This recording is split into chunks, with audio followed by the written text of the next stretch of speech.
días, qué gusto iniciar este mes con ustedes, con temas de análisis y estas noticias destacadas junto a Julio Talamonti. ¿Cómo está, Julio? ¿Qué tal Bien, el fiambre? Sandy, no probé el fiambre, pero estamos muy contentos de estar acá. ¿Tú lo probaste? Ay, sí, la ¡Qué verdad, rico! qué delicia. Y espero que ustedes también hayan disfrutado con sus seres queridos y bueno, recordando también a aquellos que se nos han adelantado. Es correcto, porque estamos precisamente en vivo acá, sirviéndole a ustedes en el análisis de la noticia a la medida. Hoy tenemos temas por demás importantes, Sandy. Así es, estos temas que se los presentamos en nuestros titulares. Bienvenidos.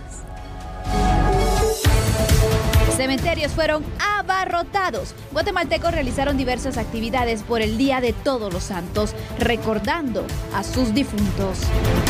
Con realidades tan parecidas, quetzaltecos deciden unirse a las caravanas de migrantes hondureños y salvadoreños. Muchos chapines ya recorren México. Y como parte de ese recorrido en búsqueda del sueño americano, una guatemalteca dio a luz en territorio mexicano durante la caravana. Detuvieron al descuartizador cuando quería escapar a México. Mario Tut afirma que mató a su esposa a machetazos porque le fue infiel. 2018 cerrará con cifras récord en la incautación de drogas. Autoridades suman 570 kilos de cocaína que fueron incautados en una lancha en alta mar. ¡Que viva el campeón!, gritan en Totonicapán y en todo el país. Alfredo Azpacajá ganó la Vuelta Ciclística a Guatemala.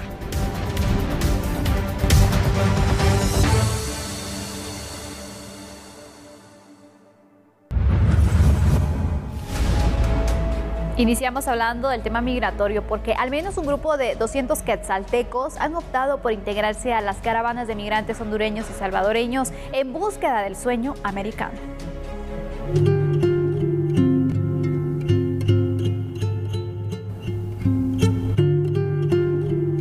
La modalidad de buscar el sueño americano no es exclusivo de hondureños y salvadoreños, quienes desde hace unas semanas han iniciado masivas caravanas que tienen como objetivo llegar a los Estados Unidos atravesando Guatemala y México. Según los mismos integrantes, buscan escapar de la violencia, la falta de oportunidades para trabajar y vivir dignamente. Presenciando el paso de miles y miles de centroamericanos, decenas de quetzaltecos han decidido unirse al éxodo masivo y junto a ellos atravesar la aduana de México y enfilarse al extenso territorio del Tío Sam en búsqueda de una mejor oportunidad.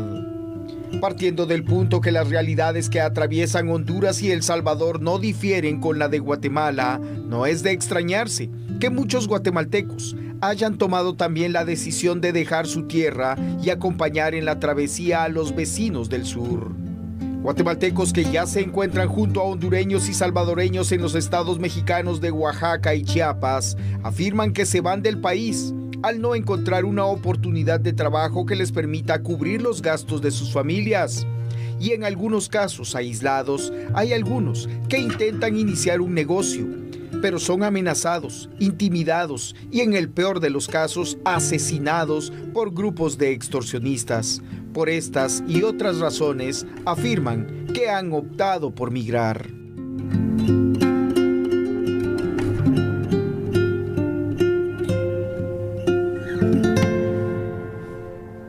Hay distintas historias que se pueden contar de quienes viajan en estas caravanas de migrantes, pero resulta que una mujer guatemalteca que estaba integrándose precisamente a estos grupos, pues bueno, enfrentó una situación complicada porque resulta que ella buscaba llegar a Estados Unidos para buscar el sueño americano, pero mientras recorría entonces este trayecto, dio a luz mientras pasaba por el estado sureño de Oaxaca. Según han dado a conocer medios internacionales, la mujer con 38 semanas de embarazo y de origen guatemalteca fue atendida por médicos de emergencia. Se trata de la primera niña que nace en la caravana y en tierras mexicanas mientras pernoctaban la noche del pasado miércoles. Visitadores adjuntos brindaron orientación jurídica a la mujer y localizaron a su esposo para que estuviera presente en el parto. El estado de salud de la bebé, según lo dan a conocer, y el de la madre ha sido estable. Bueno, pero tenemos entonces migrantes de diferentes edades que también están haciendo este recorrido, incluyendo estos bebés, vean ustedes. Apenas nació y comenzó su éxodo para escapar de la miseria. Rachel tiene más de 20 días de nacida y lo único que conoce es la carretera, el sol, el cansancio y también la incomodidad. La bebé junto a sus padres son guatemaltecos, nació precisamente en nuestro territorio, pero apenas vio la luz del mundo, sus padres decidieron que era hora de emigrar para buscar así el sueño americano y brindarle un mejor futuro a su pequeña. Esta menor, identificada como Rachel, pues bueno, mientras sus padres la cuidan durante el trayecto, miles de personas acampan y recuperan fuerzas para seguir con el trayecto, y esta pequeña también está enfrentando el peligro que requiere para poder llegar a Estados Unidos de forma ilegal. Lamentablemente, varios son los menores que se encuentran integrando estas caravanas y Rachel es una de ellas. No existe una cifra exacta acerca de los migrantes hondureños y esto es realmente dramático. ¿Por qué? Porque las cifras oficiales yo creo que son demasiado menores y malas, Sandy. Se dice que son alrededor de 2.600 o 3.600, mejor dicho, hombres hondureños y 3.200 mujeres hondureñas. Esto no cuadra si solo vamos y confrontamos lo que ha dicho el padre Mauro Berceletti de la Casa del Migrante, donde han atendido a más de 11.000. Aparte, hay un grupo, bueno, que ya es bastante grande, porque estamos hablando de alrededor de 3.000 personas de origen salvadoreño, más los guatemaltecos que se han sumado a la caravana. Hoy por hoy se puede decir que no hay una cifra exacta de las personas que están en ruta saliendo de Honduras, de El Salvador, de la misma Guatemala, atravesando nuestro territorio y atravesando los Estados Unidos mexicanos para tratar de llegar a ese sueño americano en Estados Unidos. Bueno, lamentablemente vemos que este tipo de migración, como bien mencionábamos en los primeros días, Julio, se está replicando. Y precisamente tenemos estadísticas, Julio, que quiero que tú me puedas acompañar para poder aportar estos datos. Claro que sí, Sandy. Acá precisamente ustedes pueden ver en pantalla, 2.622 hombres de manera oficial, refiriéndose a hondureños, son los que han integrado la caravana, supuestamente, más 2.234 mujeres y 1.070 niños y 1.307 niños. Estos datos, les digo, por demás, creo yo que están muy por debajo de lo que es la realidad. Si nos vamos a ver precisamente otras cifras que son muy importantes, Sandy, encontramos que de este total de personas, al menos 900 de origen hondureño han decidido regresar con la ayuda tanto del gobierno guatemalteco, hondureño y sobre todo mexicano a su país, porque ya se dieron cuenta precisamente que no es lo más viable. Fíjate, el tratar de continuar con esta caravana que cada vez está siendo bastante más complicado. Tenemos otros datos también, Julio, porque la verdad que estas estadísticas nos marcan cómo marcha este fenómeno, donde más personas se están sumando y no descartamos que este fenómeno o esta situación continúe. Es correcto, Sandy, y es precisamente lo que estábamos hablando en estos instantes. Se estima que 900 hondureños aproximadamente han retornado y que más de 2.000 hondureños vienen en el segundo grupo grande, llamémoslo así, de este éxodo masivo llamado caravana. Hasta la fecha también se sabe en este instante que por lo menos 3.000 ciudadanos salvadoreños, como te comentaba hace unos instantes, se van a unir a la misma. Pero también sabemos otra cuestión, que ya Donald Trump, ¿te acuerdas que ayer se hablaba de una cifra de 7.000 soldados? Ahora ha dado nuevas declaraciones donde dice que puede disponer de 15.000 efectivos. Hombre, es que ni siquiera en Afganistán hay tanto soldado americano, Sandy. Y mira, ahora Guatemala se une también a estas caravanas por medio de las personas en Quetzaltenango que han tomado la decisión de iniciar este recorrido buscando el sueño americano. Nos preguntamos entonces, ¿hasta cuándo o qué va a faltar para que esta situación se detenga? Porque siguen los grupos que cada vez son más grandes. En El Salvador no se descartan porque ya se están organizando también otras caravanas que puedan ingresar y buscar este trayecto. Y ahí precisamente es lo que quiero compartir contigo y con los televidentes de A la Medida, porque un aproximado alrededor de 1.500 menores se están dirigiendo en este instante a territorio mexicano. Esto llama muchísimo la atención, ¿sabes por qué, Sandy? Porque son menores de edad. Si miramos el grupo de migrantes salvadoreños, nos damos cuenta que alrededor de 3.000 personas de origen salvadoreño son los que ya están buscando tratar de llegar a ese sueño americano. Y ahí estamos hablando hombres, mujeres y niños. Al final de cuentas, Sandy, yo creo que si no se hace algo, vamos a empezar a ver cada vez más como la noticia que tú dabas al inicio de este bloque, más guatemaltecos inclusive aprovechando la ola, ¿no?, que es esta caravana para tratar de llegar al sueño americano. Lo peor de todo es que el panorama que les espera en el paso de México a Estados Unidos no es nada alentador. Para con nada. Este anuncio de Donald Trump, con las medidas que ha tomado precisamente, se pueden dar situaciones violentas muy fuertes, Julio. Es correcto, se pueden dar situaciones muy fuertes. Ya casi para ir concluyendo este tema, quiero retomar tal vez lo que tú acabas de decir.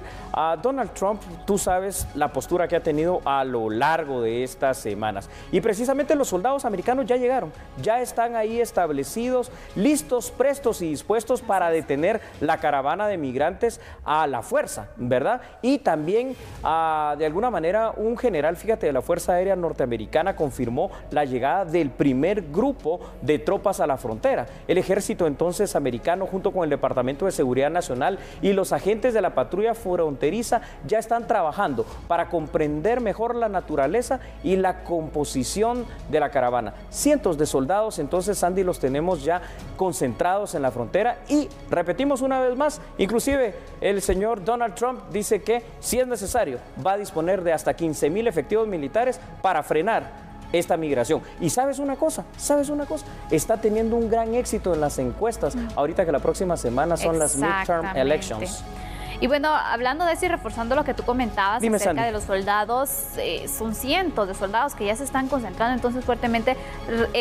Toquemos el tema en Texas, por ejemplo, y México, en la frontera. Se tienen entonces esta concentración. Los soldados llegaron incluso al lugar por órdenes del mandatario Donald Trump para poder detener así las caravanas de los migrantes centroamericanos. El general de la Fuerza Aérea ha confirmado la llegada del primer grupo de tropas a la frontera y vemos las imágenes precisamente del traslado de estas tropas. El ejército, junto con el Departamento de Seguridad Nacional de los Estados Unidos y los agentes de la patrulla fronteriza, están trabajando para poder comprender mejor la naturaleza y la composición de la caravana, indican ellos. Vamos a ver qué pasa.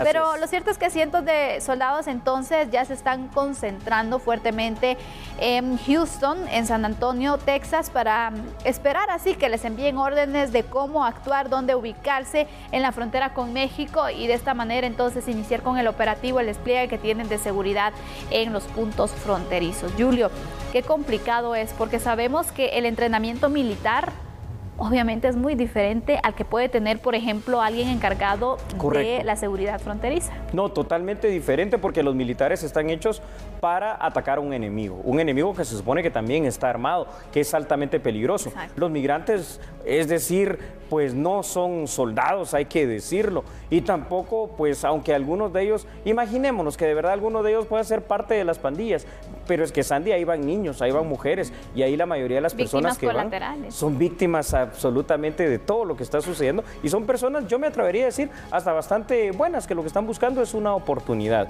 Entonces se está criminalizando de una manera muy peligrosa esta llegada de los migrantes y, hombre, ojalá que no hayan incidentes muy duros en los cuales sí se atente contra la seguridad de los mismos. Exacto, recordemos que son contingentes que se están enviando soldados que en muchas ocasiones han estado en guerra. Así es. Y obviamente el entrenamiento, la reacción que pueden tener ante cualquier situación violenta es totalmente diferente. Ojalá que no ocurra una tragedia, pero lamentablemente es un riesgo que corren todos los migrantes.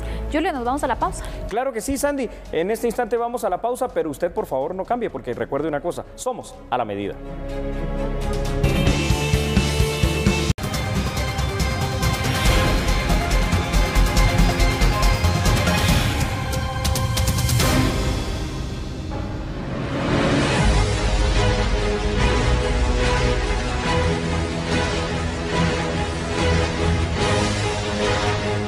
Hoy se registró un duro golpe al narcotráfico en aguas del Pacífico guatemalteco. Autoridades lograron la incautación de al menos 570 kilos de cocaína que eran transportados ocultos en una lancha.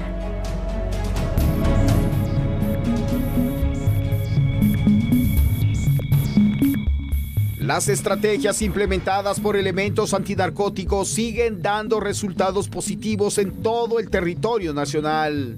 Efectivos de la Subdirección General de Análisis e Información Antinarcótica de la Policía Nacional Civil, en coordinación con el Ministerio Público y Fuerzas Navales, en combate contra el narcotráfico, interceptaron una lancha en aguas del Pacífico frente a las costas de Escuintla.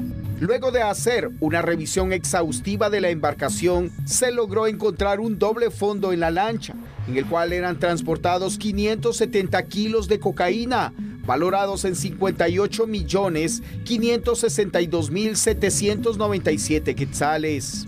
La droga era transportada en una lancha de color blanco. Luego de realizar la prueba de campo a este material por personal antinarcótico, se obtuvo como resultado presunto positivo para cocaína, por lo que luego de realizar las diligencias respectivas, esta fue trasladada a las bodegas en la ciudad capital y la investigación continúa de oficio.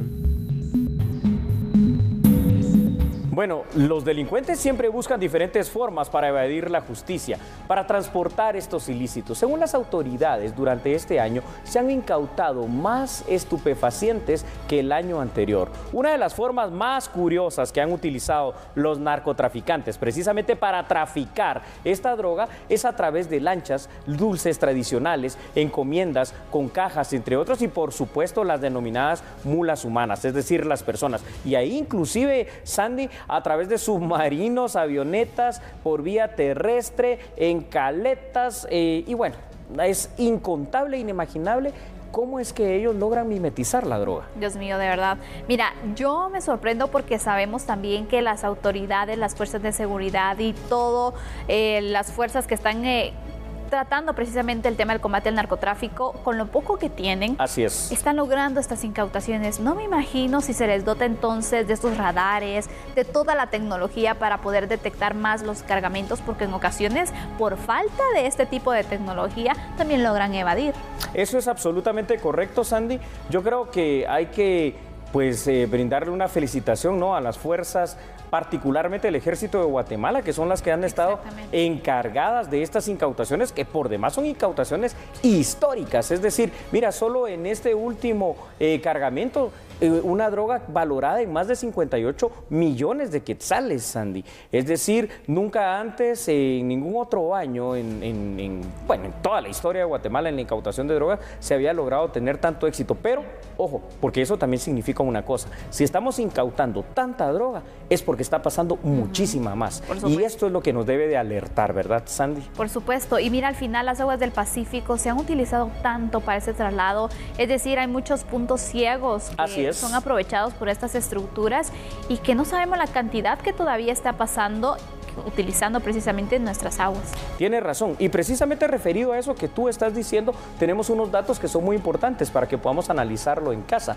En enero fue interceptada una embarcación que trasladaba 683 paquetes de cocaína en aguas del Pacífico. En el mes de marzo, un gran golpe al narcotráfico realizaron agentes del Ejército de Guatemala, luego precisamente de hacer exitosamente un operativo en una embarcación llena de drogas, donde fue incautado una gran cantidad de paquetes de la misma, de drogas específicamente, en las aguas del Pacífico. Y en julio decomisaron un cargamento específicamente de cocaína que estaba siendo trasladado en un submarino. Imagínate, interceptado en aguas del Pacífico guatemalteco con 823 paquetes de cocaína, los cuales estaban distribuidos en 43 tulas. Es decir, el narcotráfico está aquí presente, pero también tenemos que ser muy claros. Si bien es cierto, Guatemala es un país, por esa posición que ya tanto hemos mencionado, en lo geoestratégico, en lo geopolítico, es país de paso de droga, también es un país de producción de droga sintética,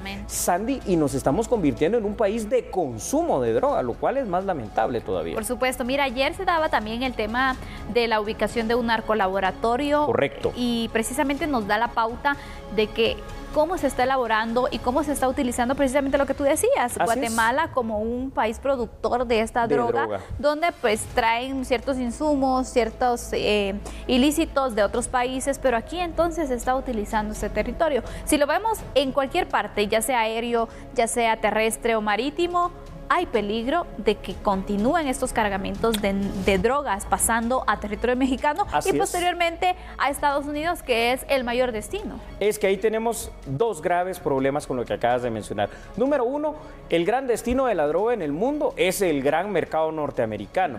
Se estima que más de 26 millones de ciudadanos norteamericanos día con día consumen cualquier tipo de drogas. Entonces yo creo que fuera de estas incautaciones, Estados Unidos va a tener que hacer su trabajo también para empezar a prevenir todo este consumo. Y luego, y para finalizar este tema, lo que tú decías, ¿por qué el territorio guatemalteco es tan utilizado? Simple y sencillamente porque aquí están instalados los cárteles de droga mexicanos y operan lamentablemente a su sabor y antojo. Finalizamos este tema resaltando precisamente estas incautaciones que se han realizado y ojalá que el esfuerzo pueda continuar y también el apoyo que se le pueda dar a las fuerzas de seguridad para de esta forma detectar más cargamentos.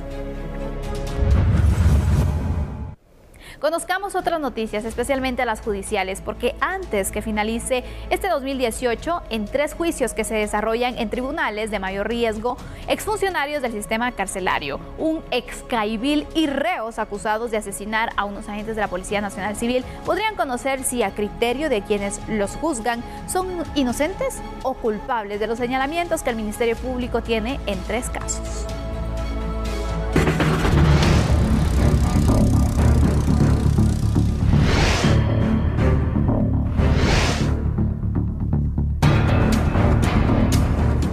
En el Tribunal B se desarrolla el juicio del caso Salcajá, en el cual el Ministerio Público acusó a un grupo de hombres que lideró el presunto narcotraficante Eduardo Francisco Villatoro Cano, alias Guayo Cano. Según la Fiscalía, Guayo Cano ordenó y lideró la noche del 13 de junio de 2013 un ataque armado en contra de agentes asignados a la comisaría de Salcajá, Quetzaltenango. Ingresaron al lugar accionando las armas de alto poder en contra de la humanidad de los uniformados. El fiscal del proceso pidió más de 800 años de cárcel en contra de Eduardo Villatoro, alias Guayo Cano.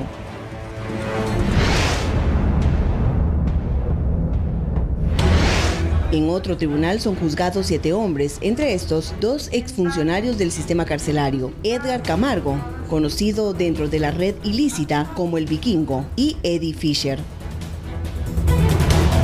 La Fiscalía Especial acusó de haber integrado una organización criminal que dirigió desde una cárcel el reo fallecido Byron Lima, la cual se dedicó al traslado de reos de forma ilegal del preventivo de la zona 18 hacia Pavoncito, cobrando hasta $7,000 en efectivo o recibiendo vehículos de modelo reciente por el cambio de prisión ilícita.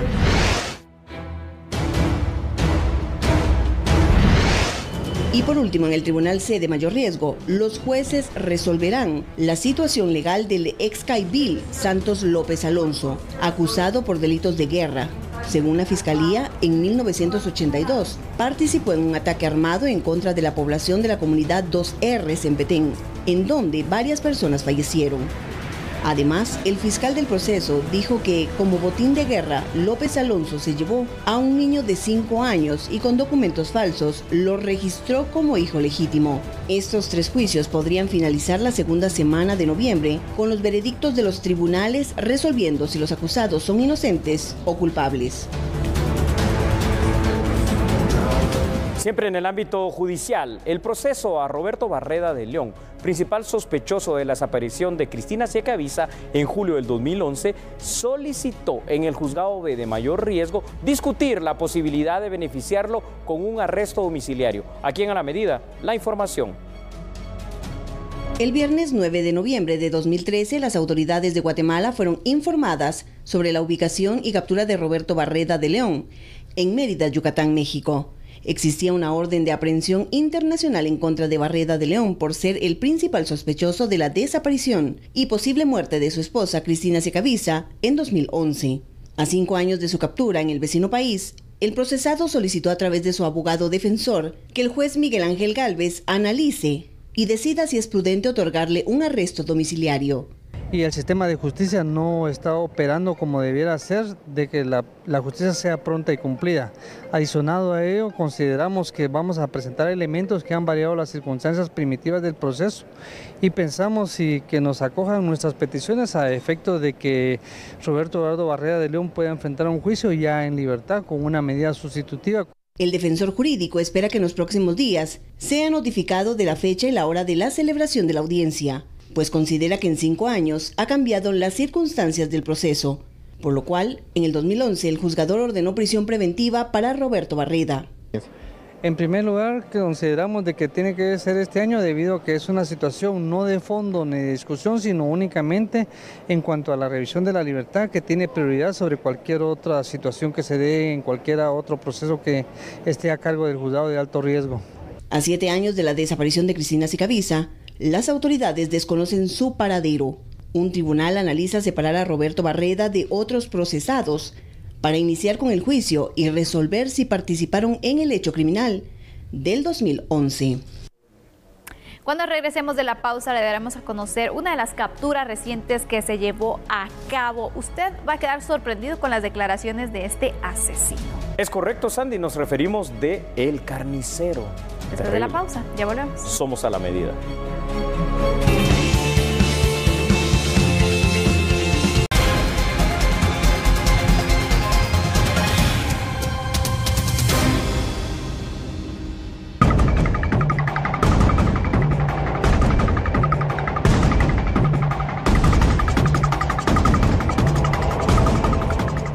Luego de buscarlo por varias horas, los pobladores de la comunidad en San Miguel reconocieron al asesino de Alejandra en Alta Verapaz y lograron capturarlo. Posteriormente decidieron brindar declaraciones. El detenido dio unas declaraciones tan fuertes que le van a sorprender. Preste mucha atención a la siguiente nota. Después de haber sido arrestado por las autoridades, fue llevado hasta los tribunales de justicia donde iniciará su proceso penal por femicidio. Las declaraciones de Mario Tut y Cal son tan impactantes que dejan a cualquier persona con la boca abierta. Bueno, pues pagar poco, pero no le empecé a quitar el calzón, le decía, ¿por qué si nos estaba sin calzón? Que ese calzón le tenía la brasier metida, pero como ya le tenía controlado, y ahí se me conviene el diablo, ahí cuando me sentí, no, vos no fuiste en verterle con tu hermana, va a gritar y gritar y gritar con tu hermana y con su hermano. El sujeto justificó su sangrienta reacción, indicando que su pareja sentimental también lo celaba con una mujer llamada Marta, a quien él la inyectaba constantemente de un medicamento. Como siempre me celaba, pues, como hay una muchacha, va, como de gordura de la señora, vaya, con el comedor de manantial. Pero como yo puedo inyectar, va, yo puedo operar o lo que sea, va, cuando uno tiene herramientas, pues si no tiene una, pues tampoco lo puede cortarle una. Y ahí, siempre, vaya, vendimos el limón. Hace como unos 10 días, ¿verdad? Siempre el día lunes recibo su medicina la muchacha, ¿no? Trabaja en el comedor manantial. Marta le dicen la muchacha, ¿no? Pero entonces, vendimos la de limón. Hace como 10 días, hace una semana del lunes, ¿no? Del lunes que pasaba. Y ahí, bueno, ese limón, le digo, como siempre, le compro el otro, le compro el otro, le compro el otro, le compro el otro. Así, ¿no? Tal vez no gana mucho, ¿no? Pero ya 20 pesos ya es algo, ¿no? para el gasto, bueno, para mantenerlo. ¿No? Aunque esté chile ahí con tomate, come uno, pues todos comemos chile, ¿no? No le voy a decir que no, ¿no?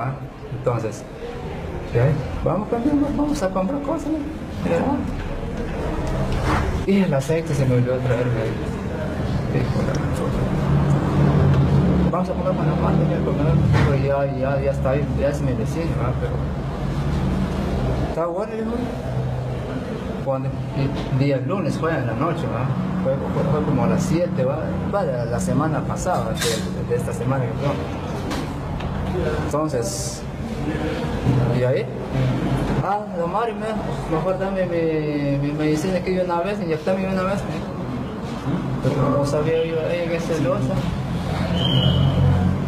No sé qué me pegaba.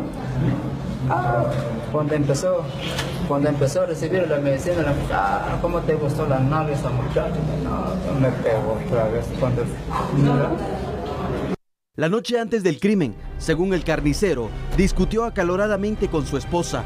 Él asegura que su pareja sentimental le mintió, diciendo que estaría en la casa de una vecina, cuando realmente, según su versión, se fue con otro hombre en un camión.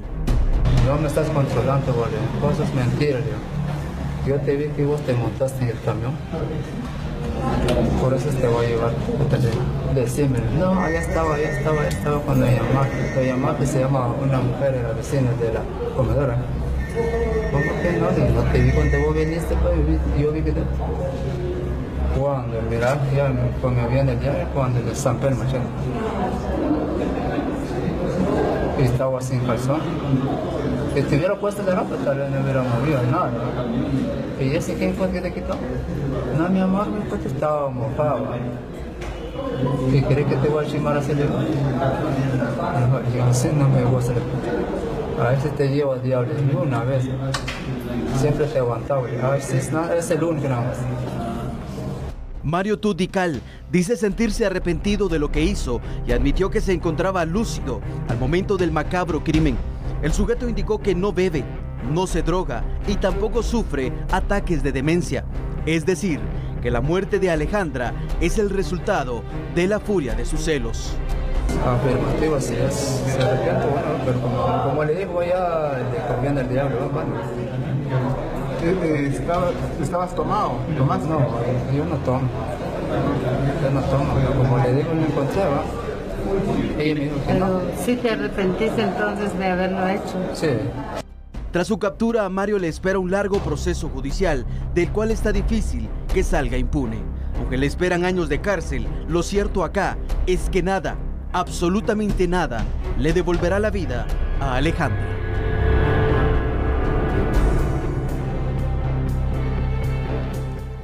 Bueno, ahí lo tiene usted. Estas fueron las declaraciones de Mario Tut y Cal, alias el carnicero. Desde el punto de vista criminológico, esto se puede denominar en la escala precisamente del índice de maldad del doctor estadounidense Michael Stone como un crimen pasional, el cual es cometido por amantes celosos, y él lo ratifica precisamente, y que pueden resultar personas altamente inmaduras, personas egocéntricas, que tienen unas características de psicópatas bastante extrañas. Este tipo de delitos hace que los responsables de estos hechos, por la gravedad de los mismos, pues obviamente no puedan tener el beneficio de una medida sustitutiva. Podemos destacar algo también, Sandy, en esta primera parte del análisis.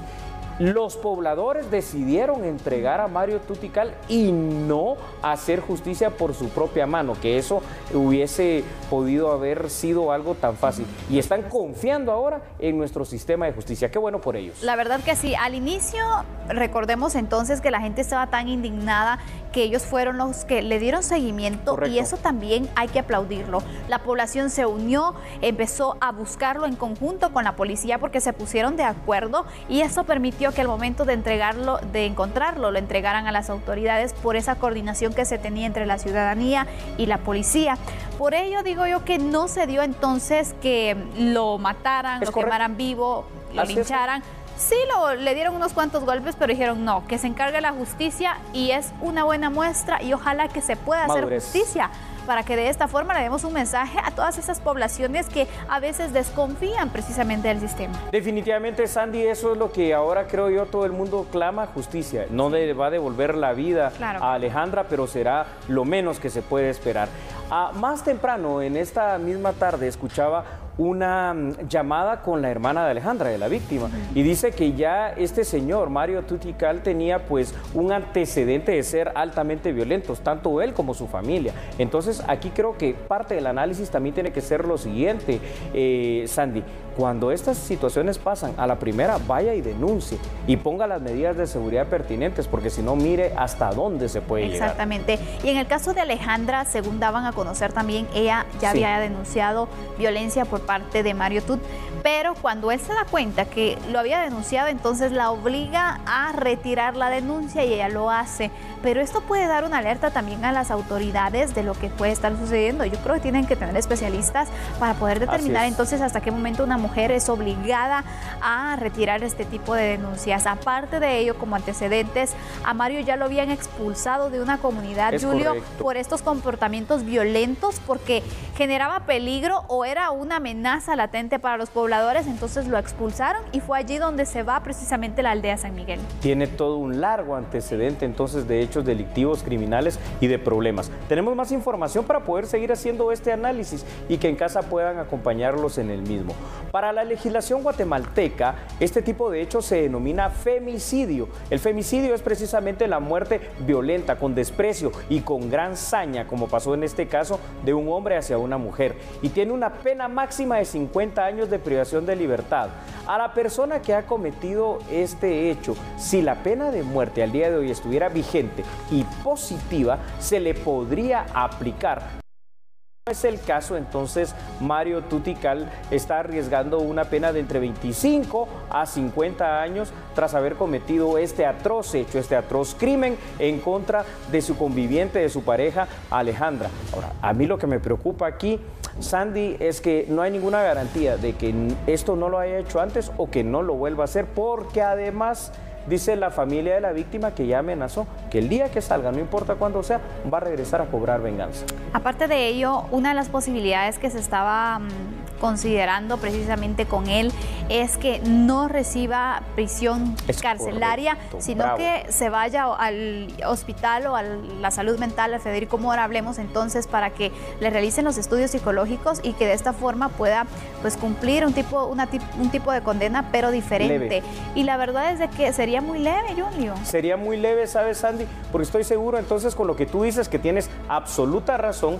Obviamente la defensa, por ese derecho de defensa que él tiene, va a tener que alegar algo en defensa, valga la redundancia, de él. Y lo que lógicamente será un estado de emoción violenta, como quien dice, él en ese momento perdió la razón y no es culpable. Como esquizofrenia, por ejemplo. Por ejemplo, así es. Y el Federico Mora sería su destino. Pero eso no creo yo que termine haciendo justicia. Al final de cuentas, ni siquiera a los 50 años. Pero ya que lo decíamos hace unos minutos, si la población confía en el sistema de justicia, esperemos, porque el señor se ve que está de acuerdo, que obviamente no está bien mentalmente en el sentido de hacer una situación así tan atroz, pero que en todo caso pues sea la justicia la que determine los años de prisión, y la máxima, que son 50 años, esperemos que sea la que se aplique. Cuando él lo detiene y escuchamos las declaraciones que brindó Julio, esto podría servir de prueba también para el Ministerio Público, porque si bien sabemos ellos tienen la opción de dar declaración o no, en este caso decidió hacerlo, y también le podría jugar una contraparte al momento de que él pueda alegar que no estaba en sus condiciones mentales, por ejemplo. Por ejemplo, yo creo que aquí ya los fiscales del Ministerio Público tienen precisamente el camino a seguir. Exactamente lo que dijo acá a los medios de comunicación será lo que le tendrán que preguntar delante de un juez para que él diga, sí, yo lo hice, que sea confeso allí, que el procedimiento sea rápido para que la condena sea también bastante veloz y que solamente por el derecho que le asiste se haga el examen médico, pero que la pena, esperemos, no sea la que tú dijiste, porque ese es el gran riesgo que se corre ahorita. Como sea, Sandy, seguiremos seguramente hablando en estos días o más adelante de qué es lo que va a pasar con Mario Tutical, alias el carnicero. Por supuesto, él indicaba precisamente que él no se encontraba bajo ningún efecto de alcohol o de droga, que era lo primero que se manifestaba, porque no nos explicábamos cómo una persona puede matar a alguien de esta forma tan terrorífica, de esa forma tan violenta. A machetazos, imagínate, la descuartizó. No nos imaginamos esta situación, por eso es de que algunos decían que a lo mejor estaba bajo efectos de alcohol. Él dijo, no tomo, estaba en sus facultades. Crimen pasional. Por eso nos sirve en criminología el índice de maldad. Y por eso se llama índice de maldad, porque hay una maldad intrínseca en esta persona que debe ser ahora castigada. ¿Hasta dónde llegan los celos? Mucho cuidado. Y si usted es víctima de violencia verbal, que en ocasiones inicia así la violencia, denúncielo, porque esto le puede salvar la vida. Con esta información nos vamos a una pausa, Julio. Regresamos. Claro que sí, enseguida. Regresamos. Somos a la medida.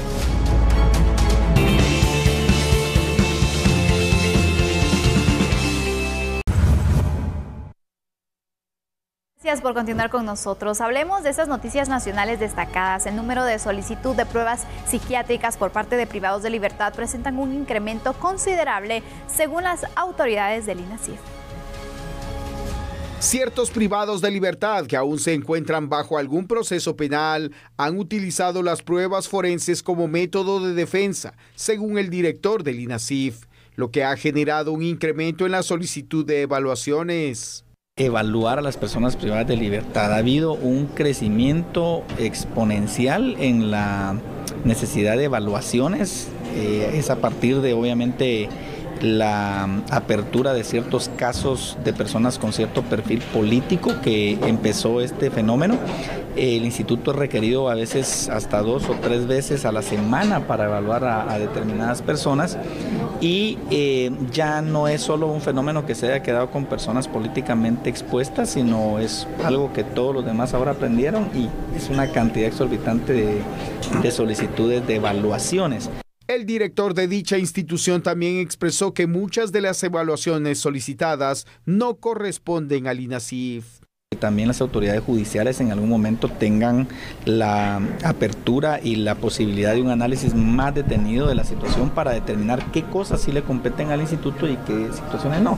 Hemos tenido casos muchísimos donde se nos requiere, por ejemplo, tener que ir a evaluar a personas privadas de libertad para poder determinar si se le debe o no permitir cambiar un relleno porque le duele un diente o porque tiene alguna situación, digamos, de menor de atención, que de conformidad con la ley son situaciones que el sistema penitenciario debiera estar brindándole los servicios de salud, de tal manera que el instituto realmente sea utilizado para peritajes y poder determinar cuando haya una situación que resolver de fondo de parte de las autoridades judiciales.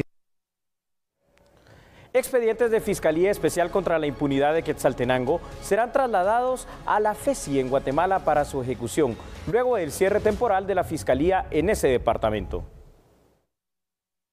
Luego que se diera a conocer el cierre de la Fiscalía Especial contra la Impunidad en el departamento de Quetzaltenango, la jefa del Ministerio Público explicó que tiene el control de los casos y se esperan culminar con las audiencias ya programadas para luego trasladar todos los expedientes a la FECI en Gerona, en la zona 1. De común acuerdo con la CICIG, se trasladó el conocimiento de los casos a FECI Guatemala, para que desde acá se pueda seguir investigando y operativizando y judicializando todos los casos, manifestarles con puntualidad lo que dijimos en información de prensa, de que todito está bajo control. El licenciado Sandoval va a recibir de la fiscal de Quetzaltenango toda la información de las investigaciones hasta el día de hoy, cómo están, su estatus, para la continuidad, también la programación de audiencias que ya se encuentran. El equipo de trabajo de la FECI Quetzaltenango está llevando a cabo las últimas audiencias que ya estaban programadas en estos días. Sin embargo, ella ya va a venir a entregar todo el material con el licenciado Sandoval a manera de redistribuirse y continuar con las investigaciones y la judicialización y operativos de los diferentes casos. Esto es una medida temporal que cuando nosotros lo estimemos pertinente, pues se considerará la apertura nuevamente. Así que, como queda claro, es una suspensión temporal, ¿verdad? De conformidad con las situaciones y circunstancias, pues ya iremos nosotros precisando con la CICIG la pertinencia y la necesidad de poderla volver a aperturar. El jefe de esa fiscalía explicó que esta situación no perjudica a la fiscalía en general, sino disminuye los aportes establecidos para su funcionamiento. Lo que se está realizando es una evaluación en cuanto a si es factible que continúe funcionando la agencia allá o desde acá, desde la ciudad de Guatemala, se puede operar, que en todo caso, de ninguna manera, ello ha implicado, como reitero, la disminución en cuanto a los recursos que se aportan para la investigación en los casos de aquella región.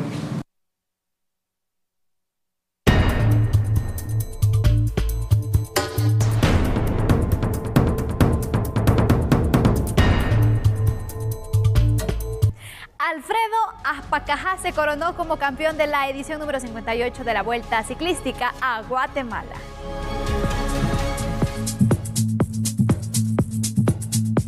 Después de 10 días de competición continua, Alfredo Ajpacajá se consagró como campeón de la Vuelta Ciclística a Guatemala en su edición número 58.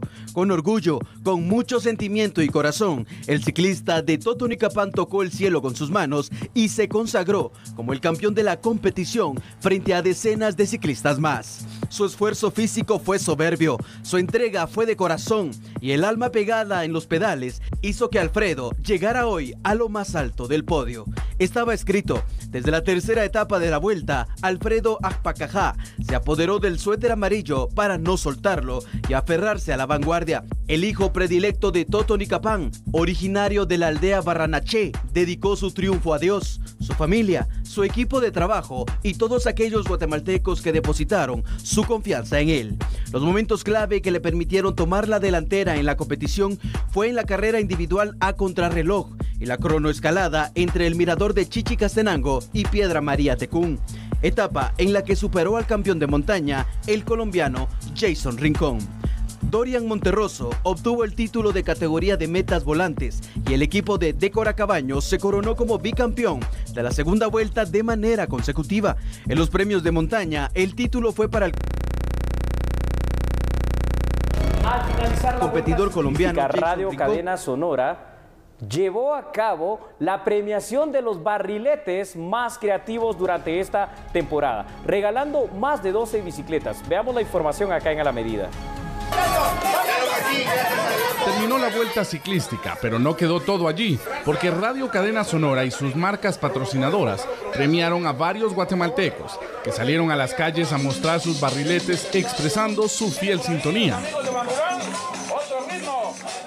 Felices agradecidos con Dios al Grupo Albavisión por hacer realidad la Vuelta Ciclística a través de Radio Sonora. El puente para reivindicar, para decirle gracias, estrechar las manos a las miles y miles de personas que hoy por hoy confirman que Sonora es la radio más escuchada del país. Con los miles de barletes a lo largo de la carretera hemos regalado realmente muchos premios. Apenas es lo mínimo para agradecer la sintonía, para decir que prefieren a Sonora del Grupo Albavisión. Durante la premiación se observaron carteles, figuras, barriletes y otras creatividades con el nombre de Radio Cadena Sonora. Finalmente se entregaron más de 12 bicicletas. Bicicletas, pelotas de fútbol, pachones, playeras, bicicletas otra vez. Y qué decirle, muchas playeras de la Furia Azul con nuestras marcas patrocinadoras. Bueno, una vez más y para despedirnos entonces, siempre la invitación a los guatemaltecos que sigan escuchando Radio Cadena Sonora, las marcas participantes, por supuesto, las marcas más grandes del país. No, por supuesto, gracias a las marcas que hicieron posible la transmisión de la Vuelta Ciclística a través de Sonora. Y muchas gracias, Guatemala, de veras, por confiar en la radio de las noticias. Sonora, la Furia Azul del ciclismo. Bueno, y así es como finaliza esta jornada de la Vuelta Ciclística aquí en esta tarima donde se han regalado las bicicletas. Radio Cadena Sonora 96.9 y el Grupo Albavisión hoy siendo parte de esto.